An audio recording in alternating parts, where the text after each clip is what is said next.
Et bonjour les gens, c'est AlexSharks32 et aujourd'hui on se retrouve pour la FAQ Avengers Infinity War. Donc pour ceux qui n'étaient pas au courant, il y a 2-3 jours, je vous avais demandé en vidéo de me poser des questions sur Avengers Infinity War, des questions que vous vous posez par rapport au film, et je vous avais dit que j'y répondrais jeudi, donc le lendemain de la sortie du film, lorsque je l'aurai vu. Donc on est jeudi, j'ai vu le film, donc c'est parti. Cette vidéo sera divisée en 5 parties. Donc la première partie sera les questions sans spoil, la deuxième partie sera les questions sur Thanos sans spoil, la troisième partie sera les questions avec spoil, la quatrième partie sera les questions sur Thanos avec spoil, et la cinquième partie sera la question sur les morts, donc qui meurt, est-ce que lui reste en vie, etc. Donc pour savoir à quel temps de la vidéo cette catégorie commence, je vous ai mis le temps dans la description et dans les commentaires de cette vidéo, je vous ai mis, donc vous aurez juste à cliquer et ça vous redirigera directement au début du moment de cette catégorie de la vidéo. Donc par conséquent on commence tout de suite avec les questions sans spoil. Le pire personnage du film pour moi c'est Wong. Alors c'est sûr que dans Doctor Strange il est très bien, il a un humour assez intéressant, intriguant, et il est plutôt fort, mais là enfin pour moi il est pas ouf dans Avengers Infinity War, il est pas ouf.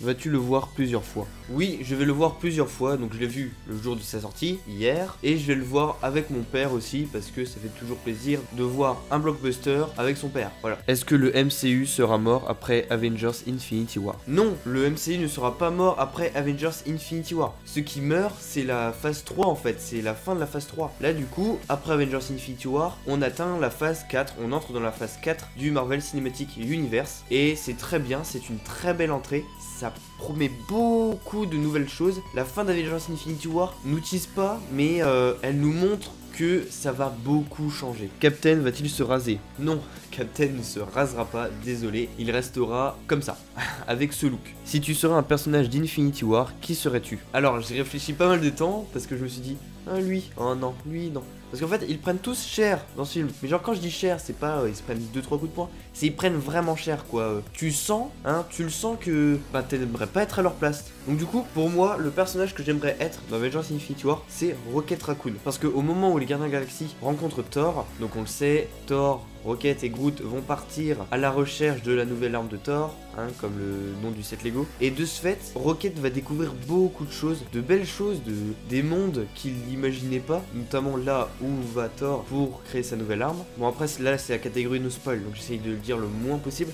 Mais Rocket Raccoon, franchement, j'aimerais bien être à sa place. Franchement, on s'amuse bien. Si je serais Rocket, je m'amuserais bien. Enfin, je m'amuserais bien. C'est un peu bizarre de parler d'amusement dans un film aussi sombre. Le film est plutôt sombre ou drôle ou les deux. Le film et les deux. Voilà, c'est extrêmement bizarre. Enfin, c'est assez bizarre de dire que ce film est drôle et sombre, mais c'est totalement la réalité. C'est-à-dire que 70% du temps, il est sombre et 20% il est drôle. C'est-à-dire qu'il y a quand même des blagues. Enfin, c'était obligé qu'il y ait des blagues. Juste dans la bande-annonce, il y a des blagues. Donc forcément, il y a des blagues. Mais ça rend pas le truc niais, ça se dit. C'est pas Thor Ragnarok par exemple. Thor Ragnarok, il est drôle, c'est vrai, il y a des blagues qui étaient cool. Mais parfois, si tu disais, eh les gars, c'est bon là, c'est pas un film pour les enfants de 6 ans. Donc là, ça c'est drôle, mais dans les moments où il peut y avoir de l'humour. Et quand la situation doit être sombre, enfin sérieuse plutôt, il l'est. Et il le reste quoi, il y a pas à un moment donné un gars qui pète et puis ça fait rire tout le monde quoi, non, c'est vraiment une scène où il faut être à fond dedans, il y a des morts, il y a des trucs, donc on est sombre, et puis les blagues elles surviennent pas pendant le combat, elles surviennent à des moments de pause, à des moments de rencontre, etc.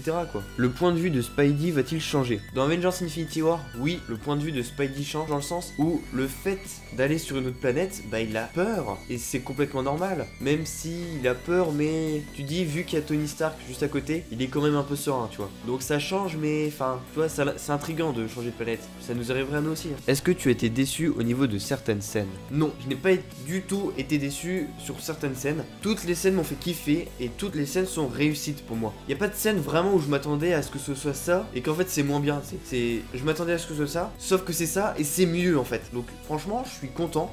J'ai pas du tout été déçu à propos de certaines scènes. Donc franchement c'est cool. Et j'espère que vous ne le serez pas non plus. Donc là on entre dans la catégorie Thanos avec les no spoil. Alors, est-ce que Thanos est aussi bon que tu l'espérais? Non, il est mieux en fait. Non, Thanos est beaucoup mieux que j'espérais. moi j'en faisais un peu un méchant comme Eric Killmonger, c'est sûr, mais je me suis dit, bon, de toute façon, c'est un méchant quoi, c'est un gars qui veut détruire l'univers. Et en fait, non, pas du tout. Le mec est conscient que, bon, comme dirait Gamora, il peut détruire l'univers, enfin, s'il a toutes les gemmes de l'infini, il peut détruire tout l'univers, la moitié de l'univers, et il le sait ça. Il sait que ça peut s'apparenter à un dieu ce qu'il fait. Et il est hyper émotif, c'est un mec comme nous, enfin, c'est pas un être humain, c'est un être vivant. C'est un extraterrestre, mais techniquement il est humain quoi, il est comme nous. Et il a aussi des émotions, et tu le sens, tu le sais très bien qu'il a des émotions. Tu le sens, tu dis pas... parce que c'est vrai, enfin, pour nous c'est un gros psychopathe, mais lui, il est conscient de ce qu'il fait, et il pense, il est hyper émotif. Donc voilà, donc franchement c'est un très bon, c'est le meilleur pour moi ennemi du Marvel Cinematic Universe. Et c'est clairement un très bon personnage, très bien développé pour qu'on comprenne pourquoi il fait telle ou telle chose. L'Ordre Noir est à la hauteur? Oui, l'Ordre Noir est à la hauteur, dans le sens où il est ni trop faible, ni trop puissant. C'est les sbires de Thanos. Donc un sbire, ça doit être puissant, mais pas trop. Donc oui, c'est de très bons sbires. L'Ordre Noir est vraiment très bien. Et oui, il est à la hauteur. Il est carrément à la hauteur même. Pour ceux qui n'ont pas encore vu le film, ou pour ceux qui ne veulent pas se faire spoil, donc ceux qui n'ont pas vu le film, bah quittez la vidéo tout simplement, sauf si vous voulez vous faire spoil. Parce que à partir de maintenant, je vais spoil. Je vais être dans les questions qui vont spoil. Donc on commence tout de suite avec la rubrique Thanos. La façon dont ils le battent te convient, ou tu as trouvé que c'était trop simple pour un méchant de cette envergure? Alors déjà, ils ne battent pas Thanos. Voilà, donc comme ça c'est dit. Mais ils se sont très bien battus. Franchement, ça a été un des combats les plus hardcore de leur vie. Thanos est un méchant de très grande envergure et ça en fait vraiment le plus grand et le meilleur méchant du Marvel Cinematic Universe. Thanos récupère toutes les pierres. Attention, rudement de tambour, est-ce que Thanos récupère toutes les pierres? Oui! Voilà, il n'y a pas eu de rudement de tambour ou quoi. J'ai cassé le rudement de tambour d'ailleurs. Oui, voilà, Thanos récupère toutes les pierres. Toutes les pierres de l'infini. Âme, temps, esprit, pouvoir, réalité. Où est la pierre de l'âme? La pierre de l'âme est, comme tout le monde le savait, et non, en fait personne ne le savait, personne ne pouvait le savoir, personne ne pouvait le deviner, personne n'aurait pu le deviner. Le gars qui aurait pu le deviner, bah c'est personne, parce que à aucun moment on nous a parlé de l'endroit, on ne connaissait pas du tout cet endroit, et cet endroit c'est Vormir, voilà. Vous ne connaissez pas cette planète? Moi non plus, voilà. Juste une planète... Une planète. Rocket, Thor et Groot vont être où? Rocket, Thor et Groot se trouvent à Nidavellir. Nidavellir car c'est la cité des nains, et c'est les nains qui font les meilleures armes, qui forgent les meilleures armes. Ils vont se rendre à Nidavellir pour créer Stormbreaker, et ensuite ils vont aller au Wakanda pour se battre.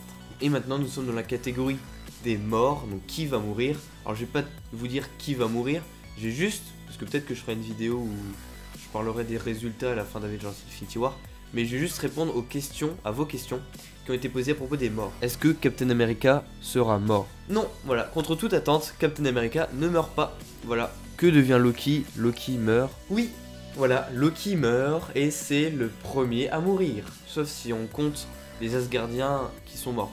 Mais sinon, Loki est la première personne à mourir dans le film. Est-ce que les personnages qui meurent sont des personnages principaux? Pas tous, mais oui, de toute façon c'était logique.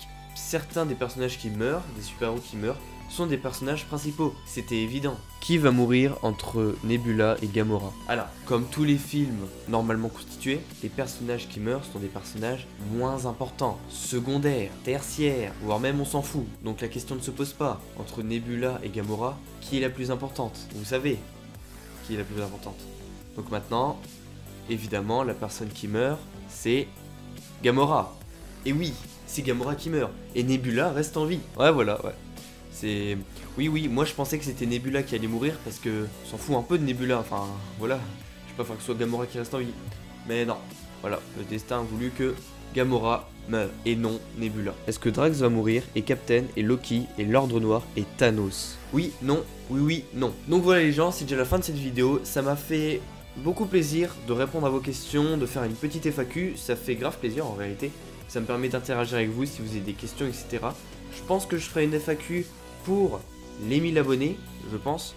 Sinon, si vous avez aimé cette vidéo, vous pouvez laisser un j'aime, un commentaire, vous abonner, me suivre sur les réseaux sociaux. Évitez les spoils à propos du film. Regardez le film à tout prix, parce que sinon vous avez loupé quelque chose dans votre vie, clairement. Et donc sur ce, Ciao.